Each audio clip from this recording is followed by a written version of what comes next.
School of Broadcasting. All Noise Radio is an internet radio station that's fully produced by graduates of the Connecticut School of Broadcasting. From modern rock to old school hip-hop, country to classical, news, talk, sports, and more. It's the noise you can't ignore. Log on to allnoiseradio.com. Fire up the station. Find out more about your favorite jocks. Get the latest CSB news and more. Plus, you can take All Noise Radio with you on the go for free. Just download the Live 365 app to your iPhone, iPod Touch, or BlackBerry and search All Noise Radio. Check out tomorrow's broadcasters today at allnoiseradio.com. Powered by the Connecticut School of Broadcasting. Sit back down and shut your trap. It's time for Keeping Sports with them three, right here on All Noise Radio. Are you ready? Well, I'll need some beer. You have to ask me nicely. Come on now, don't be bashful. Place for the best sports talk and news surrounding each league. I can prove it with my usual flawless logic. Hey man, this time I'm gonna do it my way. What's your name again? And now, here's your host, and the three, Mike Rosansky. Coming to you from Cherry Hill, New Jersey. It's time for Keeping It Sports with M3, powered by the Connecticut School of Broadcasting. Good afternoon, everyone. Hope everything's going well for you here on this Monday, the 29th day of July, last week of the month. How's it going out there? Kind of a crazy week with everything going on. We'll dive into a little bit of everything today with football finally being back in our lives. So, I mentioned it last week. Now, with the week coming up, there's not going to be a 7-day period going by without at least one pro or college football game going on until next February. The gap you have between the conference championship games and the Super Bowl itself. So, yes, it's preseason football. It's the non-alcoholic beverage version of the NFL product, and in all honesty, they should probably shorten the preseason up a little bit, or at least if you're a season ticket holder like myself, not charge you for the preseason games, but I digress on that. Important thing is, football is back in our lives. So I'll get to some thoughts on the NFL a little bit later. I'll also mix in some NBA and a lot of talk on the Major League Baseball trade deadline, which is coming up at 4 o'clock Wednesday, as I presently sit here right now at 2:45 in the afternoon on a Monday afternoon. We are currently 49 hours, 15 minutes away from the baseball trade deadline, and as you always hear around this time, you hear a lot of crazy, wacky rumors. You hear teams interested in certain players. The difficult part about this year's trade deadline is that there's so many teams still in the mix. There's so many teams that still believe, and that's because of the second wild card. But there's not many teams that are sellers.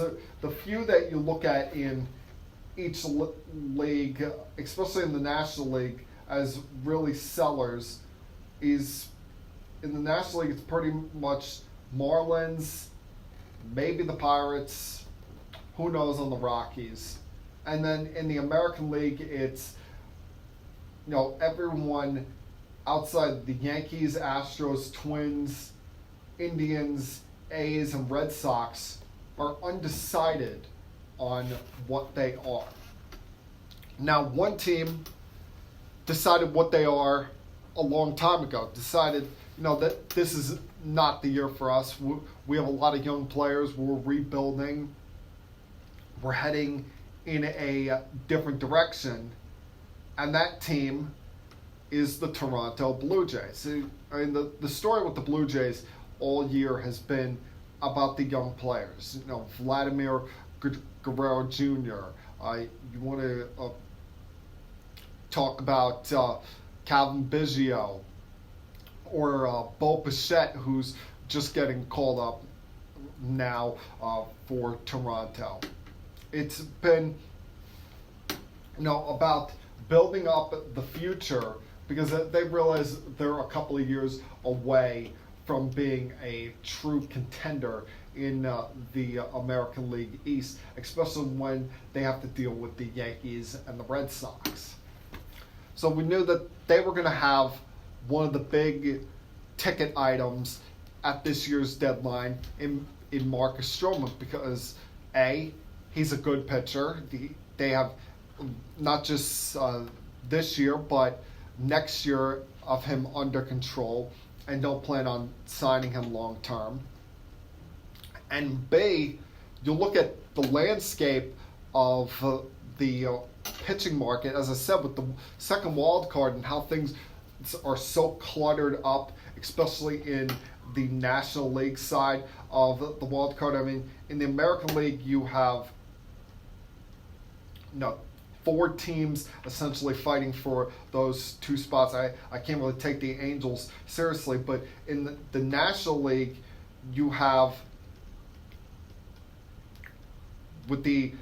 currently with the Cardinals and Cubs in a dead tie for the second spot, actually a 3-way tie between Nationals, Cubs, and Cardinals. You have 5 teams within 6 games. 6 teams if you want to include the 7 teams if you want to include the Padres and the Reds in the mix of things there. So Blue Jays thought, all right, we're going to get out in front of things, trade our guy, we'll set the pitching market as far as the trade deadline is concerned. And no problem with that. You understand they're going to trade him. What I'm confused about, what I can't get over, is who they traded him to. Because yesterday I was a little busy, went out, was helping my brother move out of his apartment into a new place that he's going to be living in. And I get home around 6 o'clock yesterday. I'm looking on Twitter. I see Marcus Stroman's name is trending. I'm thinking, oh, maybe he's been traded. Because many figured that his start on Friday night in Toronto was going to be his last start ever as a Blue Jay, that he wouldn't be making any more starts with him, that it was obvious they were going to move him. I see Stroman, he's going to New York. I'm thinking, oh, Yankees got him. All right. I mean, he's not an ace. He's more of a 2 or 3, but he improves the Yankee rotation. He's an upgrade. No. To my surprise, it was not the Yankees that got him. And this is where I'm confused, a little bit baffled, and kind of, I know they say nothing should really surprise you in this world anymore, especially when it comes to the world of sports. But sitting here scratching my head, the Blue Jays traded Marcus Stroman to the New York Mets? Huh? Does anyone else out there as confused on this one as I am? Because, listen, I know that the Mets, they've played reasonably well since the All-Star break. You look at starting off winning 2 out of 3 against the Marlins. They swept the 2-game series in Minnesota against the Twins. They survived what could have been a truly disastrous series against San Francisco by coming home and winning 2 out of 3 against the Padres, and then swept the Pirates over the weekend. But the Pirates are nothing to write home about. I mean, hell, you watch them over the weekend. The pitching staff there running out there, especially Chris Archer yesterday, who gave up 6 runs in the first inning. I know how Tampa's got to be laughing at the package they were able to get back for that guy last year.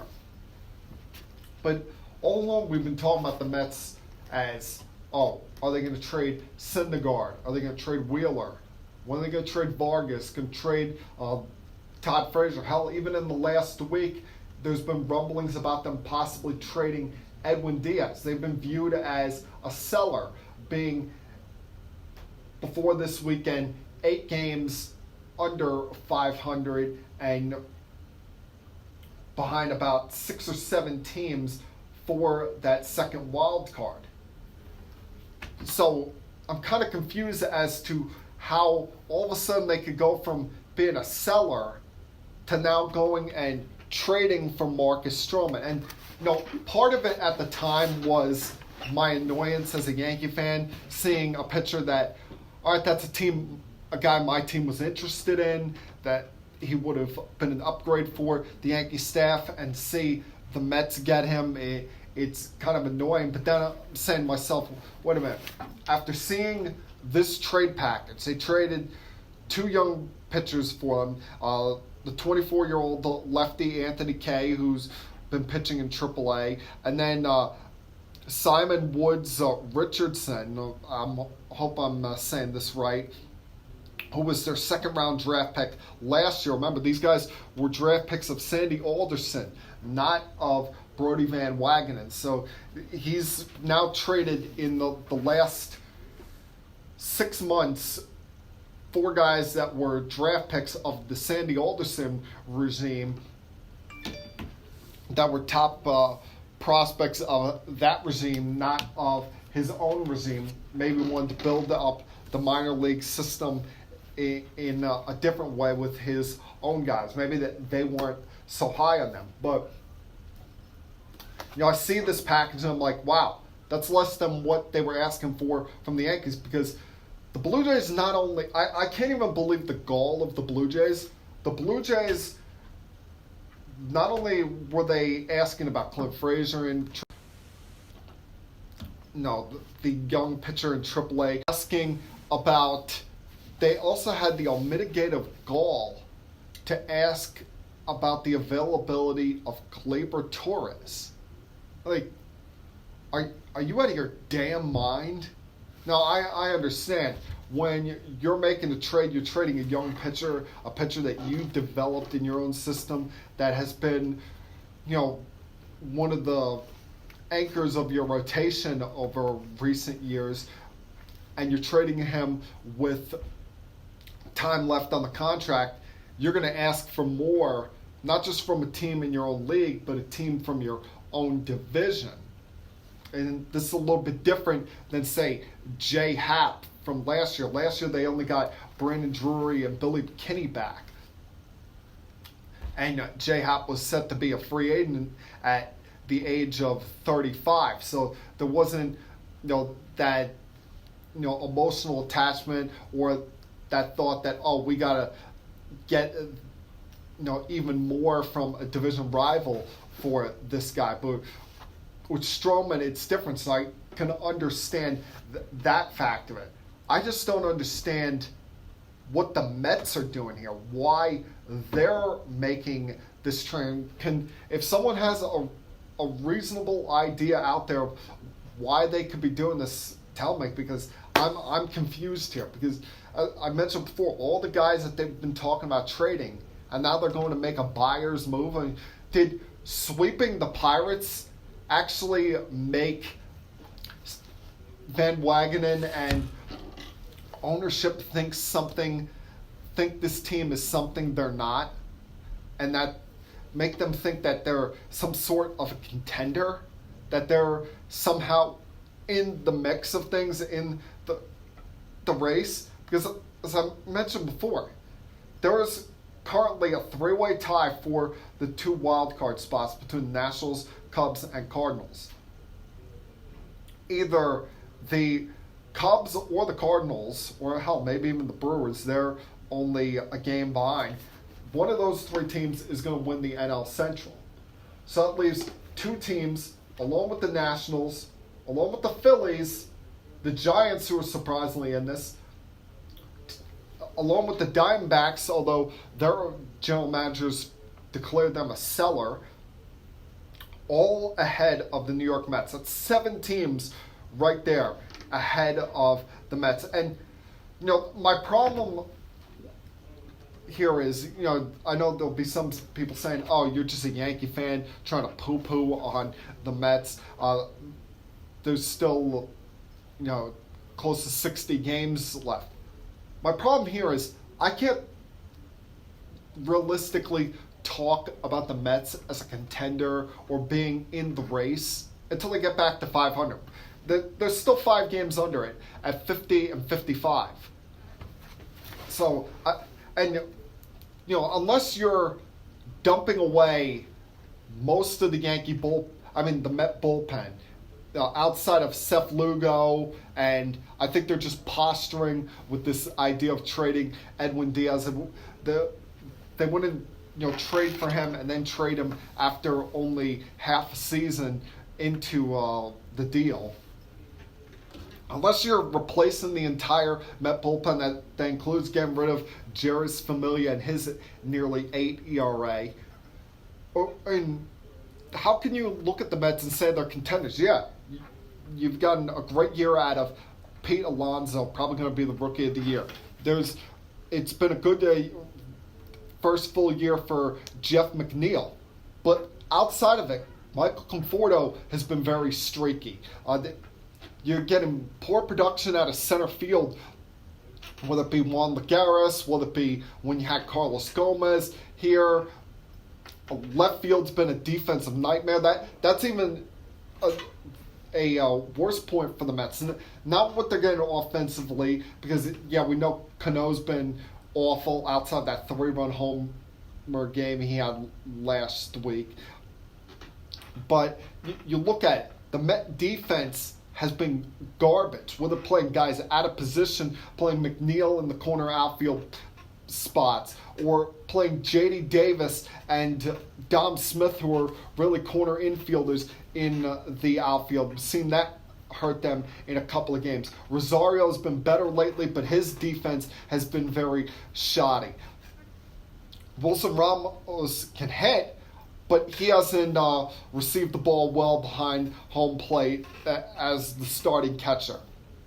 And the defense adds into this confusion behind Marcus Stroman, because he's a sinker ball guy. He gets a lot of ground balls. And you're bringing him to a team whose defensive infield is just, on some nights, a train wreck.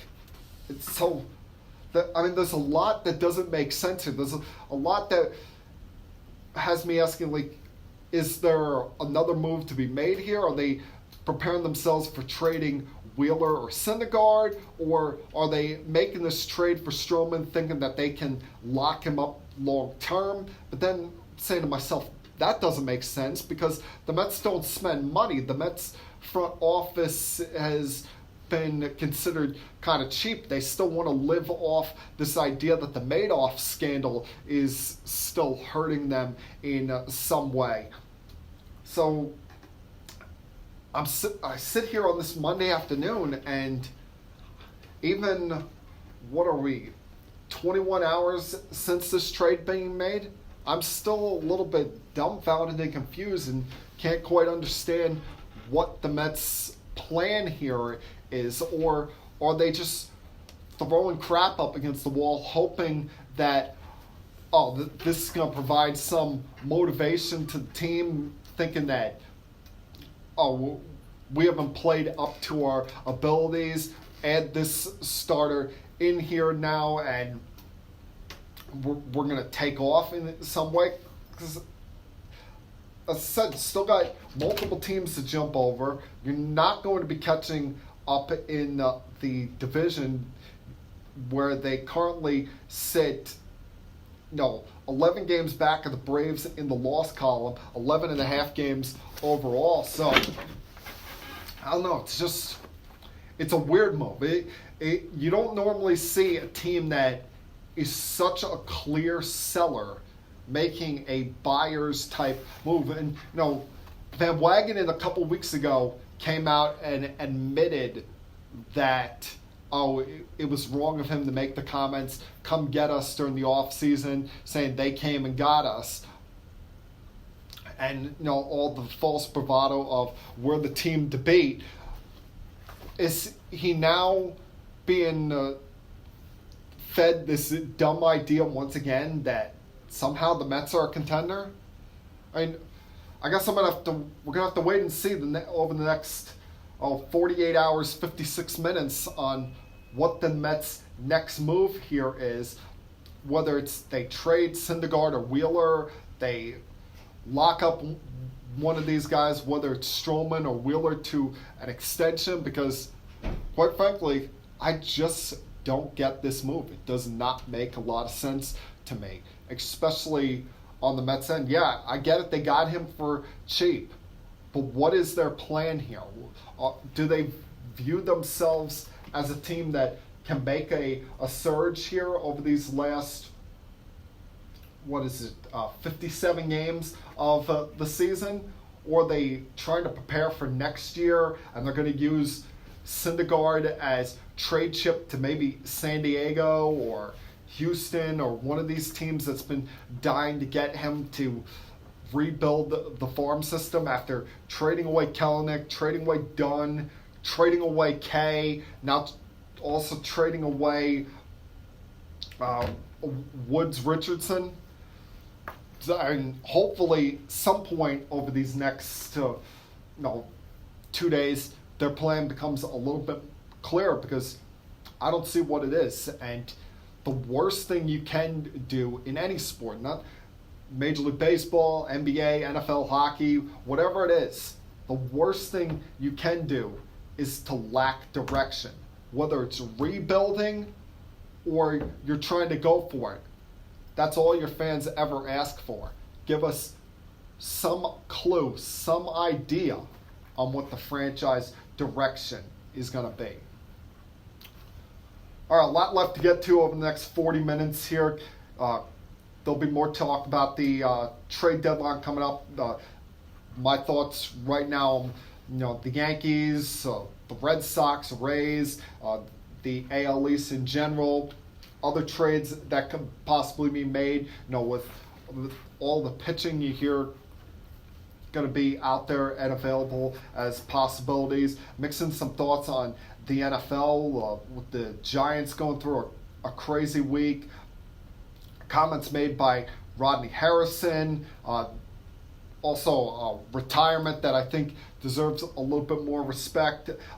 And mixing some NBA as well. So full slate here for this week. Glad you guys could be joining me. So at this time, I just ask that you sit back, relax, help put your feet up on the table, and continue keeping it sports in M3.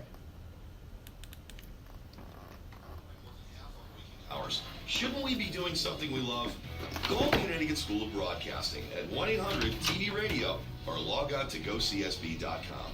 Since 1964, Connecticut School of Broadcasting, with a network of 12 campuses from Massachusetts to Miami, has helped place thousands of grads as DJs, sportscasters, entertainment reporters, behind the scenes in audio and video production, every aspect of the broadcast media. Connecticut School of Broadcasting has trained men and women of all ages and backgrounds in a matter of months, not years. Learn by doing from area radio and TV pros. Call 1-800-TV-RADIO or log on to gocsb.com. Remember, it's never too late to love what you do. Day and evening classes begin soon. Get trained. Get connected now.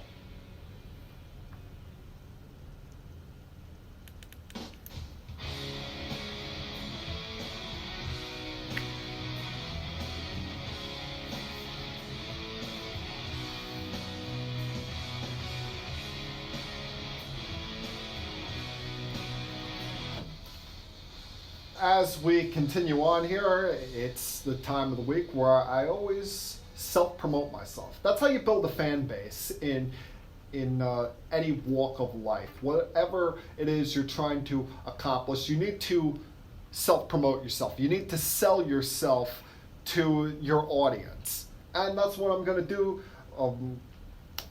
right here, right now, as I remind you all to tell your friends about this podcast and where they can find it each and every single week. Facebook.com/KeepingItSports with M3 is the official Facebook page. Find the archives of all previous editions of this podcast, as well as the live video version that is streaming on Facebook right now will be posted there each and every single week. Remember, this is not about gaining friends on Facebook, people. This is about gaining attention for the podcast, gaining as many likes, building up the audience. You can also find the podcast each week, the link to it, on the Twitter page at Keeping It Sports. I still wish that Twitter would allow me to have more than 15 characters so that we can call this at Keeping It Sports with M3, but I digress there. As well as the video version of this is available on my YouTube channel, the Keeping It Sports with M3 channel. Now, as I said, if you don't feel like looking at me for an hour and 10 minutes, always be sure the audio is available on Facebook.com/KeepingItSports with M3, as well as the Twitter account at Keeping It Sports. This one kind of caught me off guard the other day, but Tim Duncan is returning to the NBA. No, not as a player. He's not coming out of retirement to play in the league again after 3 years out. But he's returning as an assistant coach to the San Antonio Spurs for Greg Popovich. And I thought, Pop was, kind of funny in his remarks about this. And, we all view Greg Popovich as this guy, with this cerebral attitude where he's not great with the media, but even he can sometimes have a little bit of a zinger that he throws in there every now and then on, whether it's players, things going on in the league. I mean, remember, he used to always throw shade on the San Antonio Heat, the dynasty, the big three that they tried to build there. He always would take shots at other teams, kind of, subtle shots here and there. But his comments as far as Duncan's return, talking about how Tim's doing him a favor, saying that I'm trying to look up the exact quotes here. In what you said, is actually saying we're not just hiring him as an assistant coach or anything. He is like a presence. His presence is always welcome. Saying that, hey, I put up with him for 19 years. Now he's got to come put up with me. But what caught me off by surprise with this is, you see NBA players all the time. We see players get into coaching, but you don't typically see the superstars come back and coach. This is, I don't think you are going to see LeBron, when all is said and done, come back to the league as an assistant coach and eventually become a coach. I know Magic did it for a little while at one point in his career, but just like everything he's done after his playing career, he got up and quit when things weren't going his way. You mostly see, the Ty Lue type players, your rank and file players. It's a rarity that you see a guy, whether it be Tim Duncan or Jason Kidd, the top echelon of the pecking order of players, get into the coaching ranks here. So kind of a weird one. I don't think that he's coming back to eventually succeed Greg Popovich. And I think we've always thought that was going to be Becky Hammond's job. She will, in all likelihood, let's face it, she's going to be the first female head coach in the history of the NBA. But it just, kind of as I said, kind of a weird one there, kind of one that caught me off guard when I see that. And what was funny is when the headline came up on my iPod, it says, Tim Duncan's returning to the NBA. I'm like, what? And he's been retired for 3 years. What is he coming back for? And then I see, assistant coach to the San Antonio Spurs. Now that makes sense, but still, kind of a weird one there. Now, the thing I really wanted to get to when it comes to the league is every summer there's this survey that ESPN will do. They'll randomly survey head coaches, executives, scouts in the league about certain things going on, best team, best player, best moves made in the offseason, worst moves made in the offseason. Let's face it, this is as chaotic an offseason as we've ever seen in the league. When you look at the names that changed teams here. Kawhi Leonard, Anthony Davis, Kevin Durant, Kyrie Irving, Paul George, Russell Westbrook, Chris Paul, Jimmy Butler, Kemba Walker, Al Horford, and Mike Conley. A who's who of NBA star players. And essentially the only star that was available to move this summer that didn't was Klay Thompson. Pretty much everybody that could be moved was on the move. Hell, half the guys that were starters from last year's All-Star game have changed teams since. So it's been a wild summer, to say the very least. It's been documented many times now. It's been kind of a calm period in the league, unless it's LeBron James trying to gain attention off the court by either tweeting or Instagramming each week about how it's Taco Tuesday, or his latest thing over the weekend where he's getting in the layup line at his son's AAU game, which, please, it just seemed like an attention whore kind of thing if you ask me, but I digress there. The NBA in a kind of quiet time now.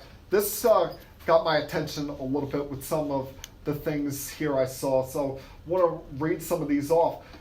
They did a survey amongst these 20 people, best player in the league, and the vote was split. 12 for people vote Kawhi, 6 Giannis Antetokounmpo, 2 for James Harden. No one voted for LeBron. Maybe that's because of the injury last year. Maybe it's people see him on decline, or maybe, as we've seen over the years when it comes to the MVP voting, there's a little bit of a LeBron fatigue there. We see it all the time in sports. Like in Major League Baseball, when it comes to the AL MVP right now, there's a lot of discussion of, is Trout going to get the award because he's the best player, or are you going to give it to someone else because there's more valuable players out there on winning teams, and people have a little bit of Trout fatigue there. So there's always that in the mix. Plus, Kawhi winning the NBA Finals MVP award can't hurt things. And in Antetokounmpo's case, just coming off winning the MVP and the fact that he's already back in the gym working on his jump shot, the next stage to his game that could take him to a level where if he gains even a decent jump shot, he could be as unstoppable player we've ever seen. See other things ranked here, like move that you liked most during the summer, and there were some cop-outs here because you saw some moves lumped together, whether it be the Clippers getting Kawhi and Paul George at the same time, or the Jazz in separate moves, trading for Mike Conley while signing Bojan Bogdanovic. Or that this one was the ultimate cop-out. The Pelicans' offseason overall, whether it be the trade of Anthony Davis or drafting Zion Williamson. You look around, you see the other things. Most surprising move, and it was a tie between Al Horford and Russell going to Philly and D'Angelo Russell going to Golden State. I think I was more surprised by the third option that's on here, and that's J.J. Redick leaving Philadelphia and going to New Orleans. Kind of weird one there because J.J.'s in that spot in his career when it comes to wanting to be on a contender rather than being the money grabber. So I'm surprised he went to New Orleans there. Now here's where we get to the interesting part of the polling here. And they actually polled on who had the worst move of the offseason. Anyone want to take any guesses here before I tell you what the worst move of the offseason is? Anyone? It was not Terry Rozier going to Charlotte. No. It was not even Ricky Rubio going to the Phoenix Suns and being grossly overpaid there for a guy that is a good passer and a good ball handler, but can't make a shot to save his life. No. They vote as the number one worst move of the summer, the entire New York Knicks offseason. From getting shut out of getting either KD, Kyrie, or Kawhi, to not getting the first overall pick, to the fact that they signed several of your, would you say, rank and file type players, whether it be Julius Randle, Taj Gibson, Bobby Portis, Marcus Morris, guys that be good veterans on the team, but no one that really takes the Knicks to a position of being contender. I thought here was the best quote when it came to the Knicks off season.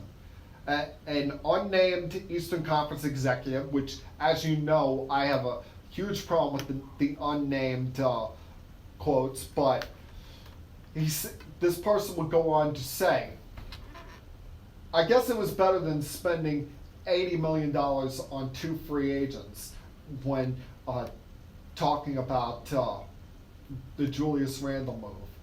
But that's like saying you're eating healthier because you didn't go to McDonald's for lunch and Burger King for dinner. Yes, you're eating healthier, but it's only because you couldn't eat worse. I know the Knicks are easy to kick right now, but if we got into that point where every single thing they do is wrong, and hell, they have to spend some money. If they weren't going to get those top guys, they have to spend some money because there's a rule that you got to spend at least 60% of your allotted salary cap every off season. So it just feels like right now when it comes to the Knicks, I don't know whether it's James Dolan, whether it's been poor decision making by him and people he's brought in to run the organization, but the Knicks, the way they get talked about, you would think that they're in like some small suburb right now, that they're some like trash organization. The fact that they are all the way at the bottom, and I see my buddy Doof is watching this right now. Doof, I don't want to hear from you about how the Knicks are back, because as we can see with these comments that people are making about them, the Knicks are far from anything that resembles being back when their entire off season is being ruled as the worst move in NBA free agency. All right, going to take another break here, come back on the other side, look at what else could go down at the Major League trade deadline coming up in a little over 2 days. What moves could the Yankees possibly make, as well as look back on the week they had, and mix in a little bit of NFL as the program goes along here. Continue keeping it sports with M3. Broadcasting has helped place thousands of people just like you in exciting careers in radio, television, and the new media. At Connecticut School of Broadcasting, our hands-on approach is different. It's designed to have you spend less time in the classroom and more time in the studios. From the first day, you'll work with state-of-the-art equipment. Learn by doing from our team of industry professionals who come from their studios to ours. The best part about it, you'll learn it all in a matter of months, not years. Connecticut School of Broadcasting has a network of 12 campuses from Massachusetts to Miami. Remember, it's never too late to love what you do. So do what I did. Call 1-800-TV-RADIO. Step into the fast-paced world of the broadcast media. Day and evening classes begin soon. Connecticut School of Broadcasting. Get trained and get connected now. Call 1-800-TV-RADIO or log on to GoCSB.com.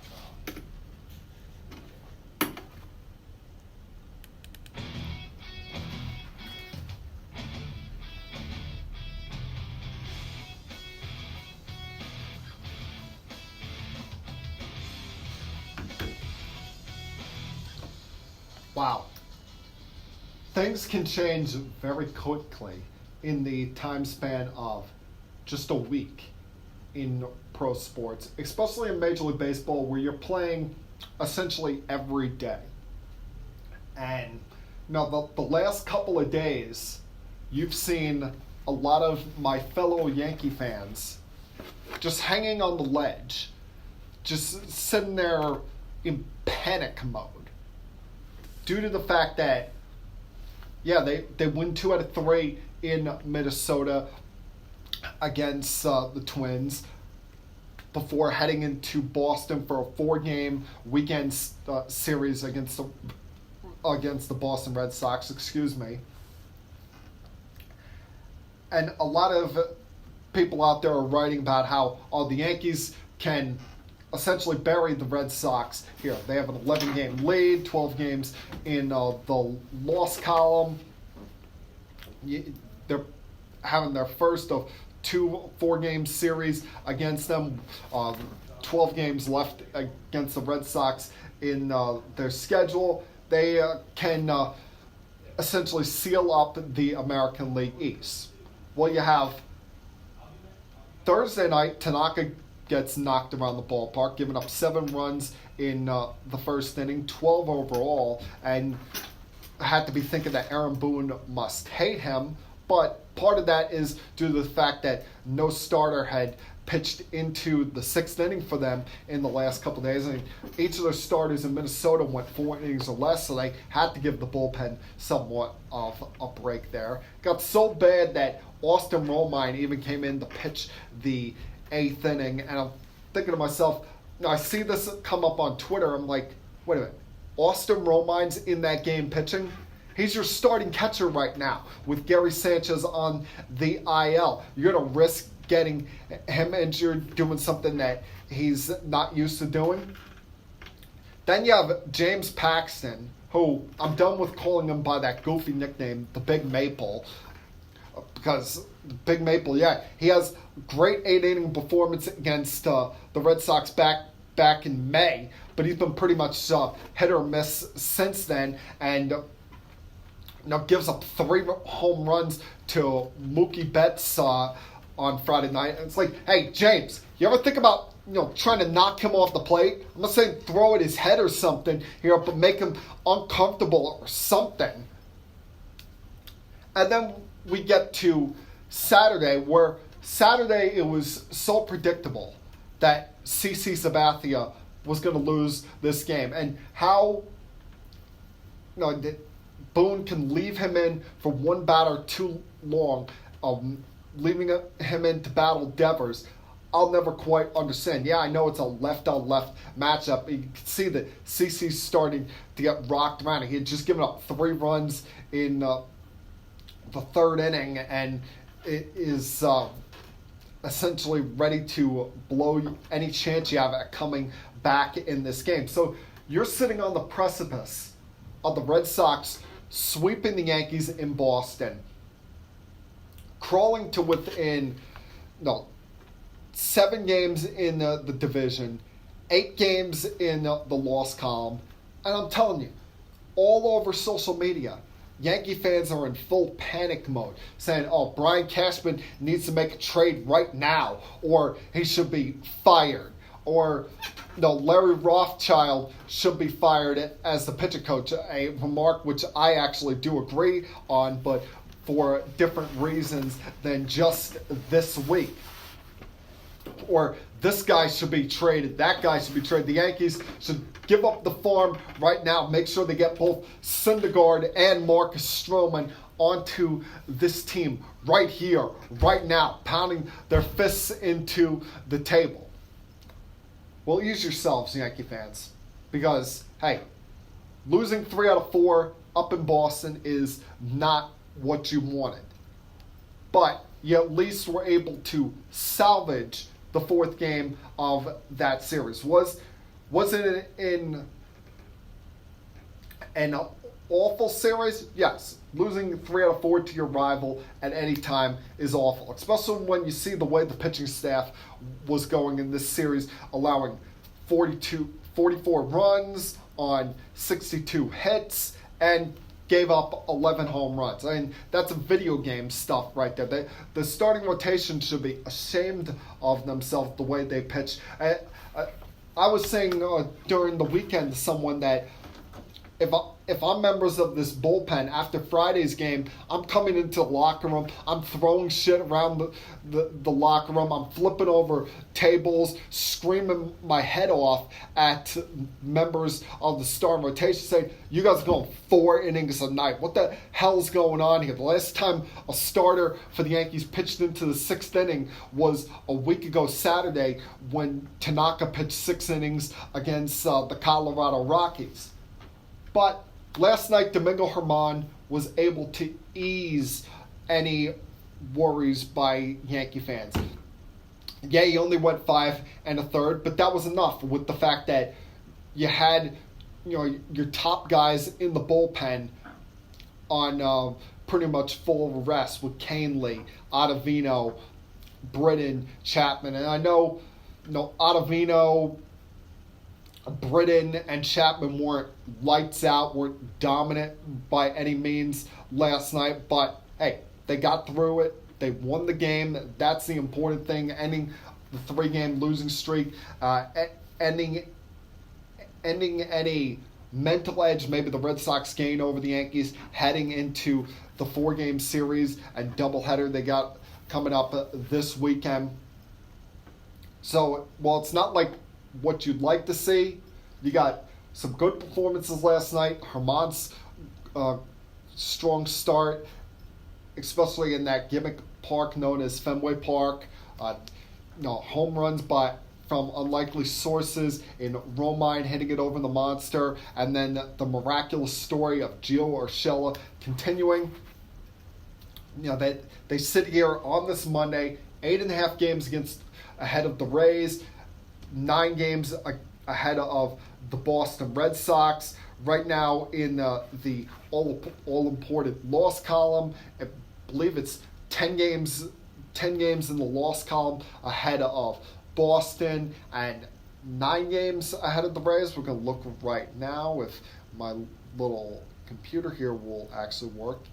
It is full 10 games ahead of the Rays as well. The Rays have played 3 more games than the Yankees have so far this season. So calm yourselves, Yankee fans. Day off today.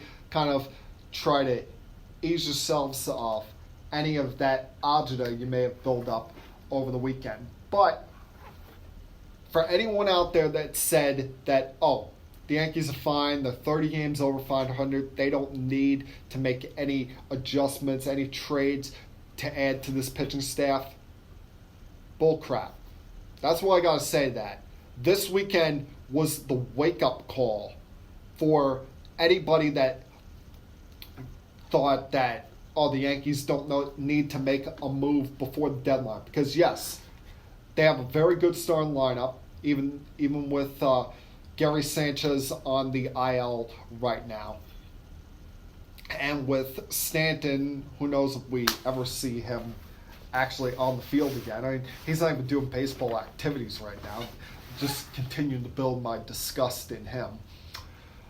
They have a very good bullpen as long as it's not overused, and that's been my biggest fear with this pen. As good as Canely, Ottavino, Britton, and Chapman are, I did not like, if you listen to this podcast in May and June, I did not like the fact that they were going 4 deep in the pen each and every single night and worried about the residual effect that would have on this team as we go forward, as the season continues on here. So,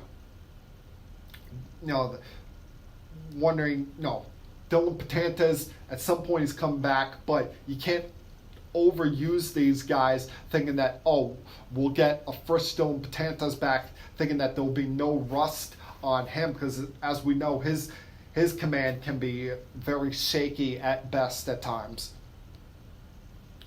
And with this starting staff, Tanaka, you essentially throw out what he does in the regular season, because you look at his ERA today, it's 4.78, which is grossly unfair when you look at his last 2 starts. Should not have been left in to give it up 12 runs the other day. I understand, wanting to protect the bullpen, but at some point you got to be fair to your guy who's been nothing but a big game pitcher for you guys and step up in the big spots, even when he's been at times had a down year, especially 2017. No one wanted him starting games in the postseason after the awful year he had that year. And what do you get? He turns it around and upped his game and was a clutch performer for them in the playoffs. So it's Tanaka you don't worry about. What you worry about is, listen, I've said this many times. I think the Yankees are on a collision course with the Houston Astros to play in the American League Championship. No disrespect to Minnesota or Cleveland, who's gone back in the thick of the race in not just the wild card, but in the American League Central, or Boston. They're always dangerous, although got a lot of concerns about their bullpen. But the Yankees and the Astros are the best 2 teams. And you have Tanaka there to match up against a Verlander in Game 1. But who do you have to match up against Garrett Cole in Game 2? James Paxton? CC Sabathia? No. I don't even want him making the postseason roster. I love him, thank him for everything he's done for the team in the last 11 years. But the $8 million he got this year is enough of a going away present. He has shown he does not deserve to be on the postseason roster, because you're not facing the likes of Baltimore or Kansas City in the postseason. You're facing the cream of the crop, the big boys. So CC's not going to be able to get away with his, essentially trash that he throws these days. J Happ, not a lot of Yankee fans, including myself, even want him on the team right now. And Domingo Germán, as good as he's been, you could argue he's been the best Yankee starter. They're going to run into an innings limit with him at some point. That's why I fully expect by, mid-September at the latest, he's going to be moved to the bullpen and used as a multi-inning weapon in the postseason. Can't count on Severino because he keeps having setbacks, and who knows if he's going to be stretched out enough to be an available starter for the Yankees come postseason time. So your options are to make a trade for a pitcher. And quite frankly, I don't know who that pitcher is right now. I sit here just racking my brain wondering who can they get. Because as you saw, the Blue Jays were asking for a king's ransom for Marcus Stroman and settled for less from the Mets, which, as I said, it's understandable. A division rival wanting more for their young pitcher.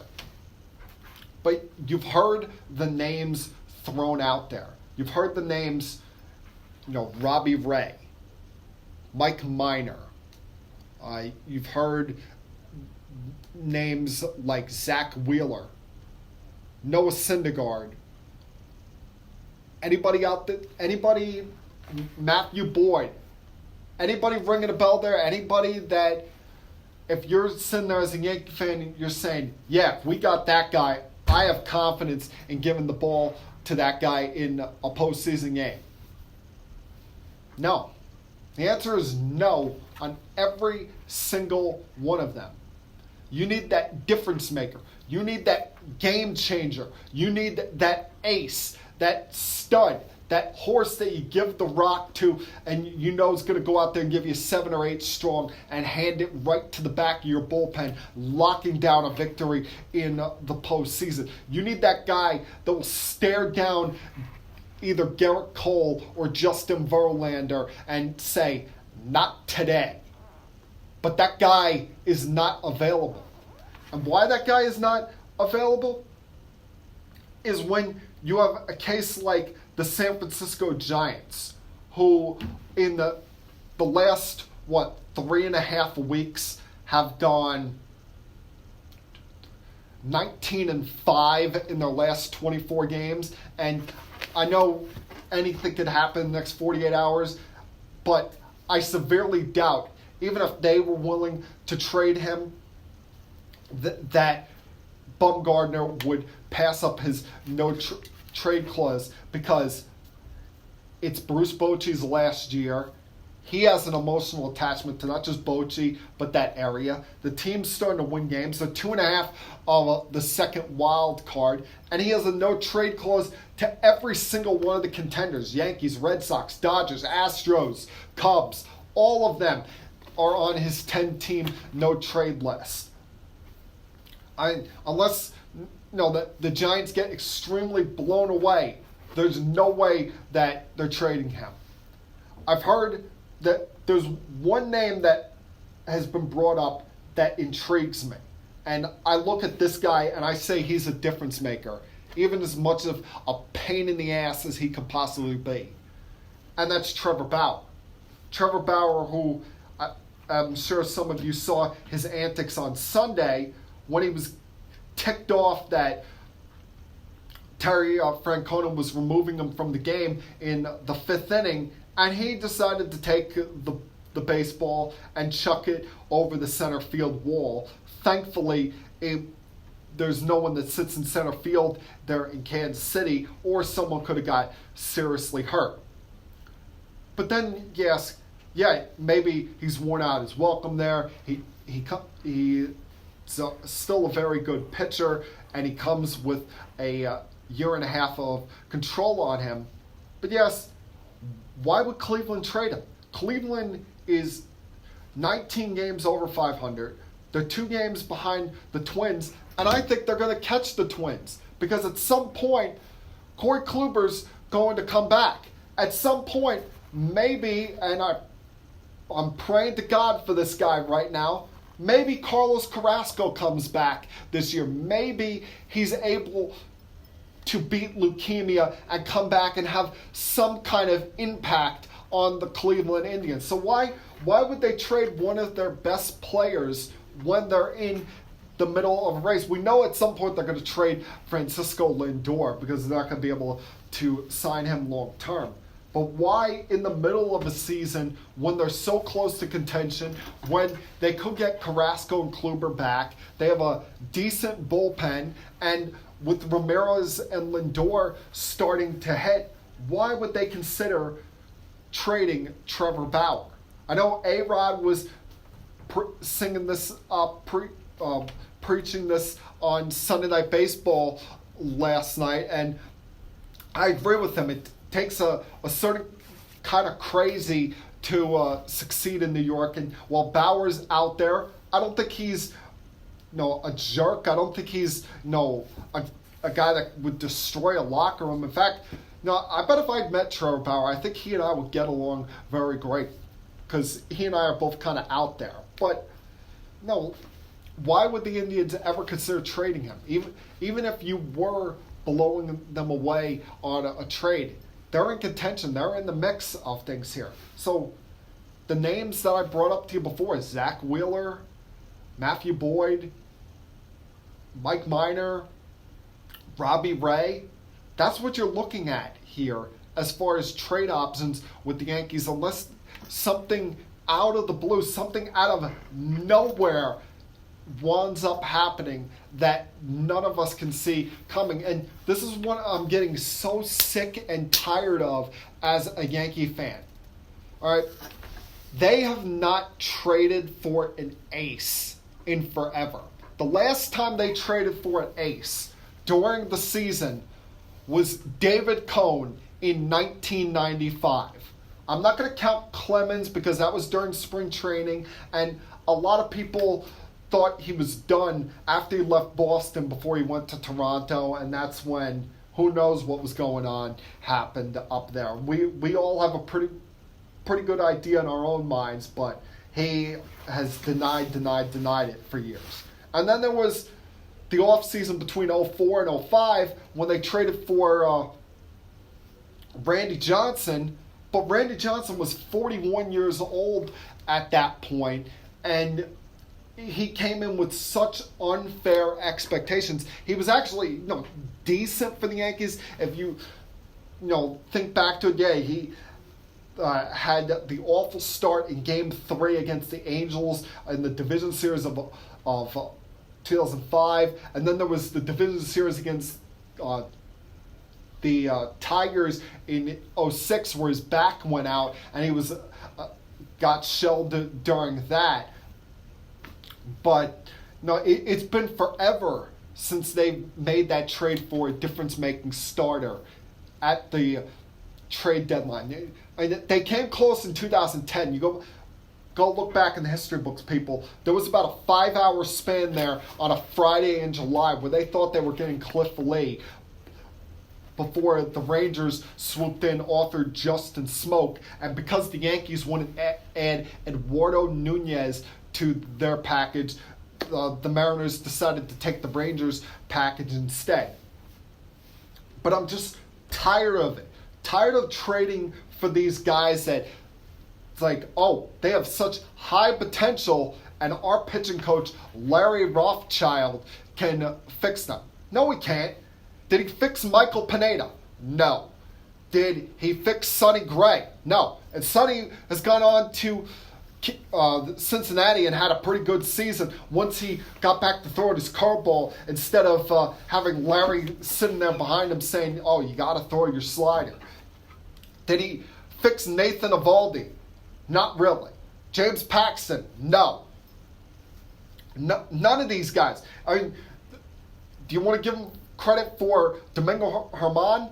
Not really, because I read a report this morning where Germán was saying to the media last night that he actually had to go to Larry Rothschild to ask him if he could stop throwing his slider in favor of throwing the curveball. And when it comes to Luis Severino had his turnaround after a failed 2016 and his first full year as a starter when he, A, dropped some of the muscle that he had built up prior to 2016, and B, went down to the Dominican Republic and met up with the great Pedro Martinez. They worked on his mechanics down there.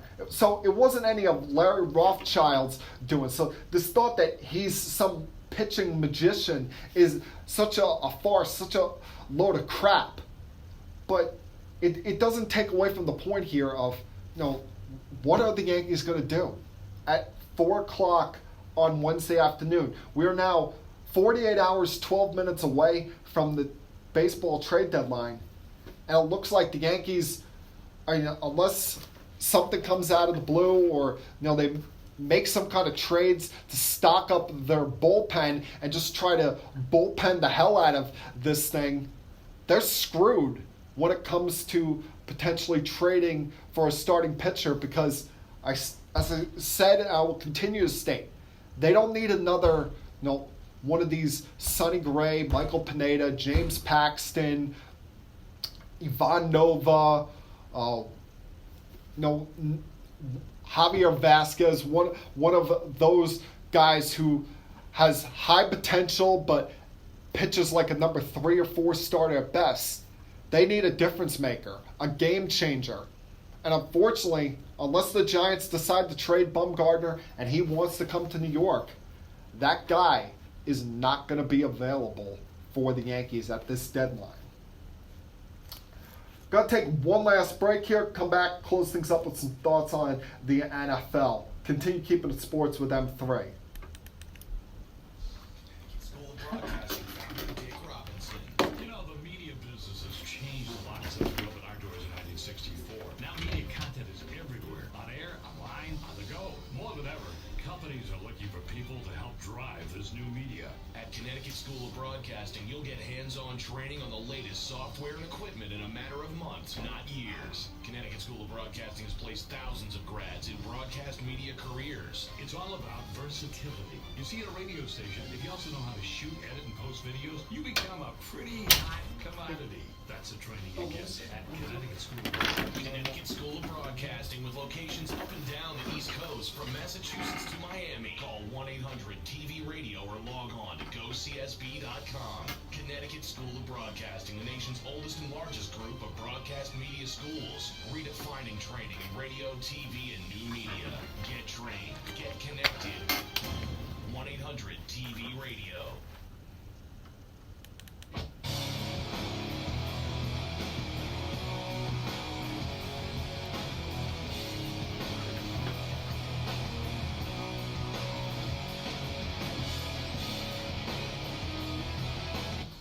Welcome back to Keeping It Sports with M3. Glad you could hang in there with me on this Monday afternoon. Hey, I see a couple people actually watching on Facebook right now. I thank you for taking some time out of your day to chill there with me and hear me ramble, rant, maybe sometimes complain about things going on in the world of sports.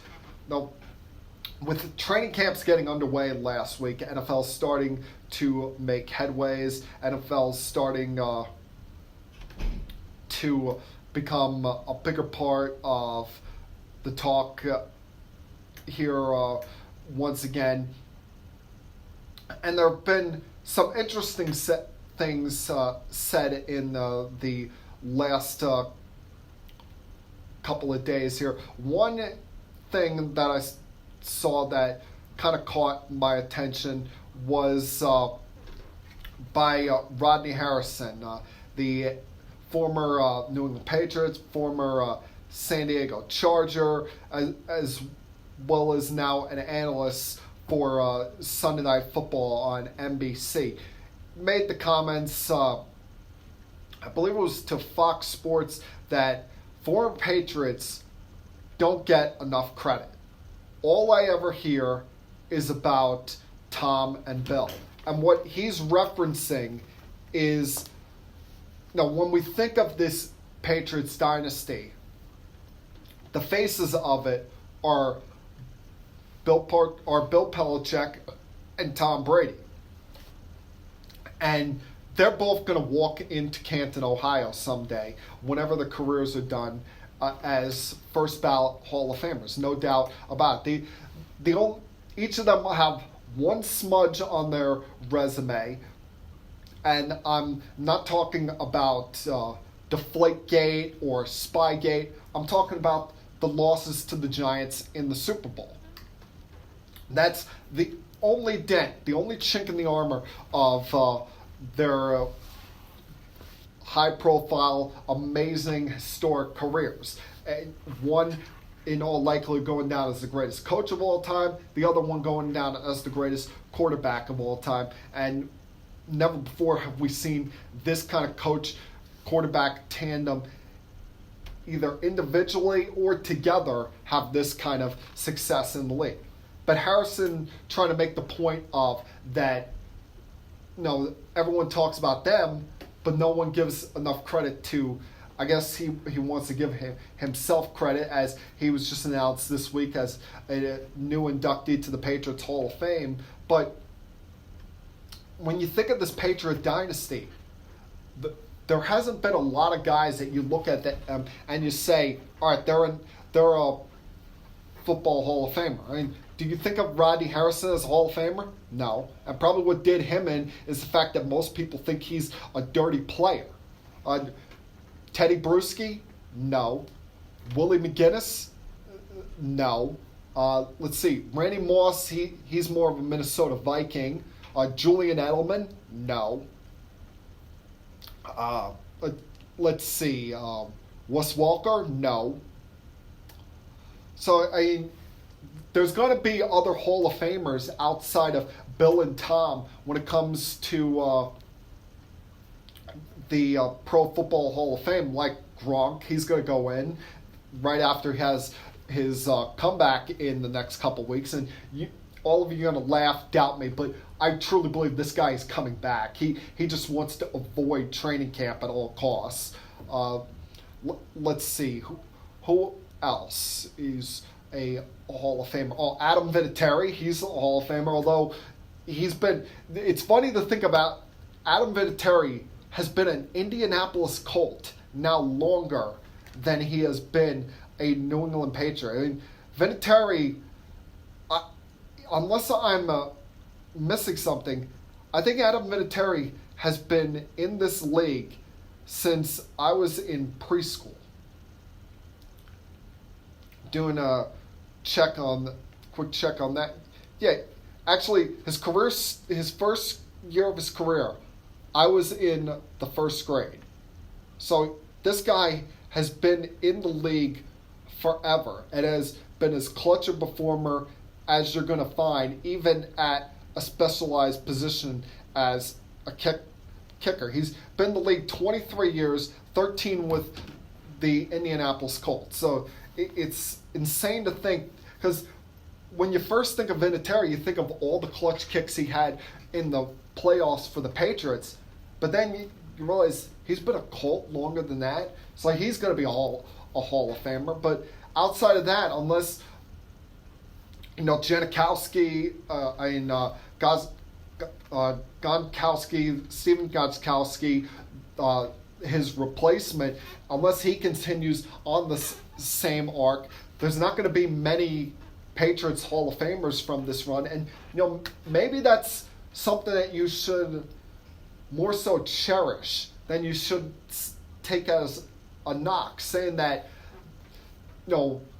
it was such a good, long, extended run that we were essentially able to stick anybody and everybody in there. It didn't just take all-time greats to make this run special. I mean, I look back at the Yankee dynasty of the 90s, and I look at it and say, all right, Jeter's a Hall of Famer, Mariano's a Hall of Famer, Torre's a Hall of Famer. But outside of that, there aren't any other Hall of Famers on those teams. Pettit, no. Bernie, no. Jorge, no. Tino, no. In his own mind, he is. Paul O'Neill, no. David Cohn, no, though he should have got a little more look at that. So, that might make it a little more special. Instead of, you won't have people look at him and say, oh, they were just all-star teams, that's why they were great. No, they were guys that they fit their role, they performed to their role. As Belichick always says, do your job. They did that, and that's why they have been so good for so long. I give Eli a lot of credit for, responding to the comments made by Odell Beckham. Went into full detail on this last week on his comments made in GQ. I remember Odell said he felt disrespected, said that he felt he put them on the map. That's why they got so many prime time games. Well, Eli was very subtle in his response to that, saying, I won a few games before he got here. And that's right. He won maybe the two biggest games in franchise history, including ending the undefeated season of the New England Patriots in that great Super Bowl back in 2008, and making clutch throws in both of them. And I still have the visual of David Tyree catching the ball on his helmet while landing on Rodney Harrison. And then with Plaxico Burress catching the game-winning touchdown in the back left corner of the end zone in the final minute. So, I mean, good for Eli to finally stand up for himself and not let this punk kid rip him like that again. Now, the concern for Eli is on two fronts here. A, you're going to have people always looking at his performance saying if he's not performing up to snuff or the Giants are losing games, when does he get replaced by Daniel Jones during this season? Do the Giants allow Eli to play the entire year in what could be his final year as not just a Giant, but in the league? And B, who's he going to be throwing the ball to? I mean, you look at it, they lost Corey Coleman this week to a torn ACL. Sterling Shepard's going to miss at least a month with a broken thumb. You can't think that he's going to be ready for the opener. And then you've got what went down with Golden Tate this past week, the fact that he's fighting a potential PED suspension and claiming that it was due to a fertilization pill, but he may not be able to win that. So Eli, he could be screwed going into this year because you got the sixth overall pick looking over his shoulder, and everyone going to be asking questions always when Daniel Jones is going to play. And now Eli's got no one to throw the ball to. I know they brought in Kelvin Benjamin for a workout in the last week, but if he's so great, why wasn't he already added to someone else's roster? Why is he still out there looking for a job at the start of training camp? Now, when it comes to NFL players, I'll never rip them for holding out, looking for the most money, especially running backs, because running backs have the shortest lifespan in as far as an active player of anybody in any sport. So I can't knock Melvin Gordon or Ezekiel Elliott for holding out and wanting contract extensions, especially Gordon, who I think he's going into his final year on his contract, as well as Ezekiel Elliott on the final year of his rookie contract. They both want to get paid. They both want to get paid what they're worth, especially with Gordon having 38 touchdowns, both running and catching over the last 2 years. And Ezekiel Elliott, let's face it, Ezekiel Elliott has been a lifesaver for Dak Prescott, with the fact that Dak has been dink and dunk Dak up until he got Amari Cooper in there last year.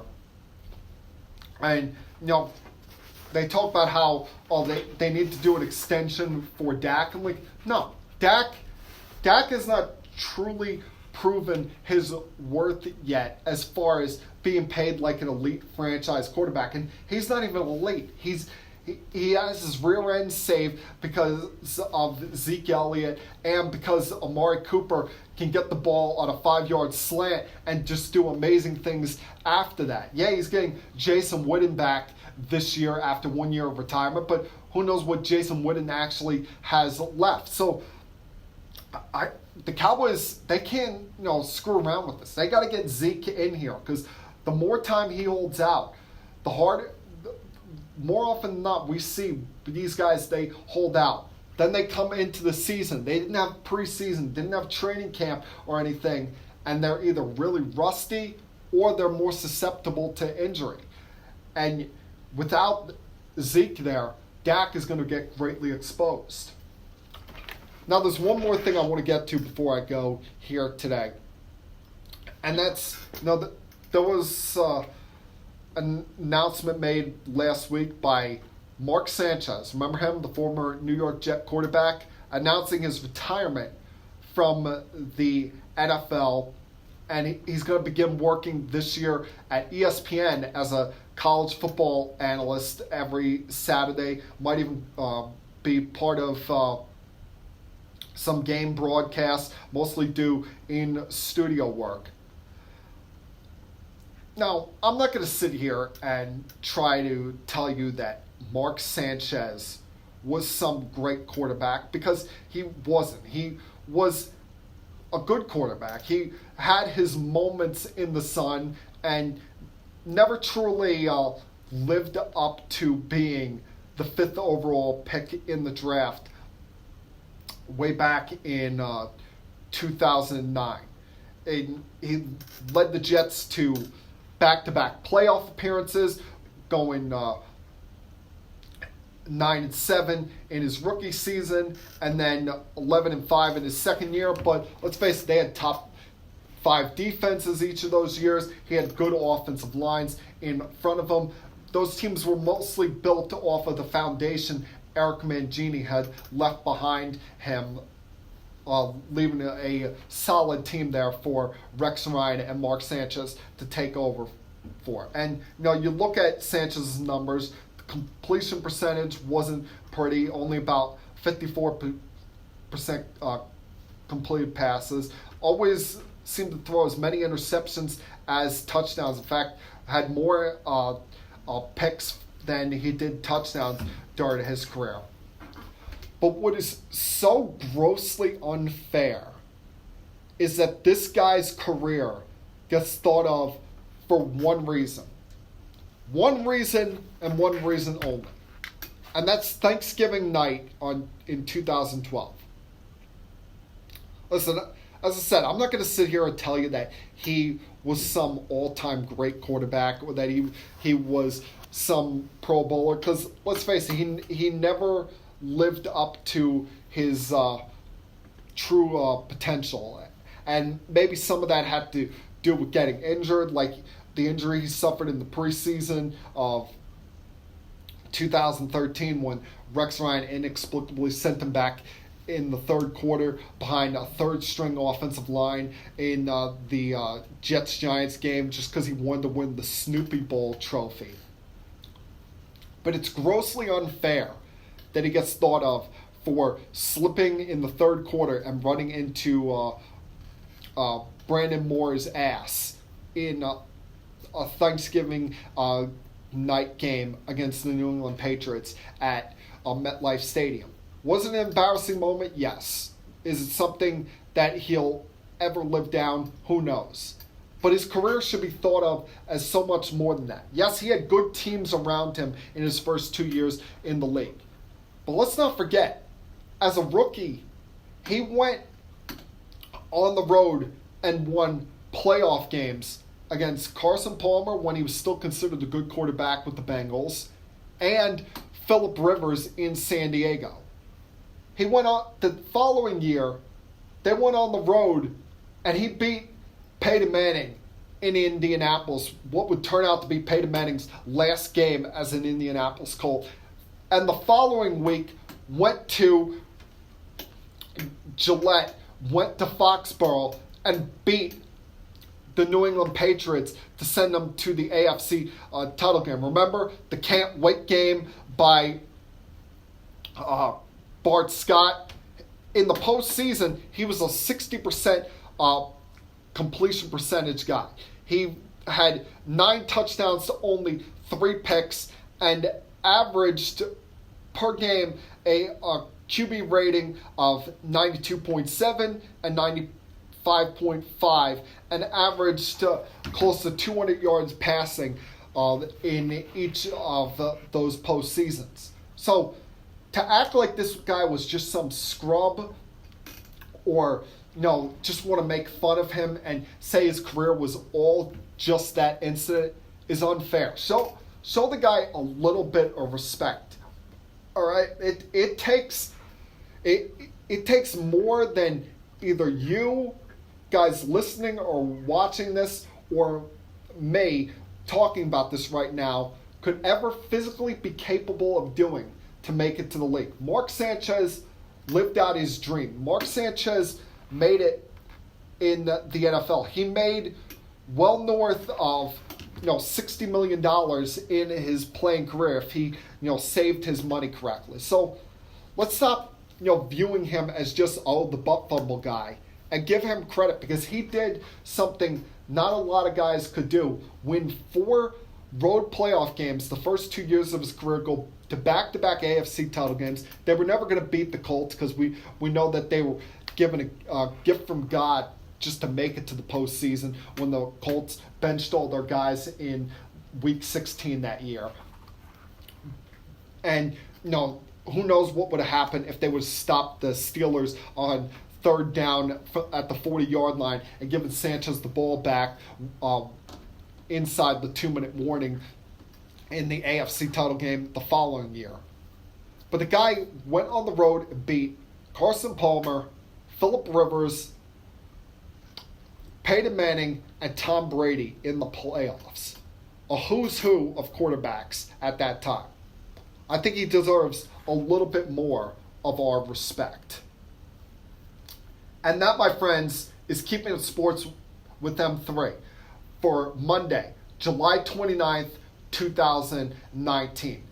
Everyone, enjoy the rest of your week, and I'll talk to you guys again, same time next week. Peace.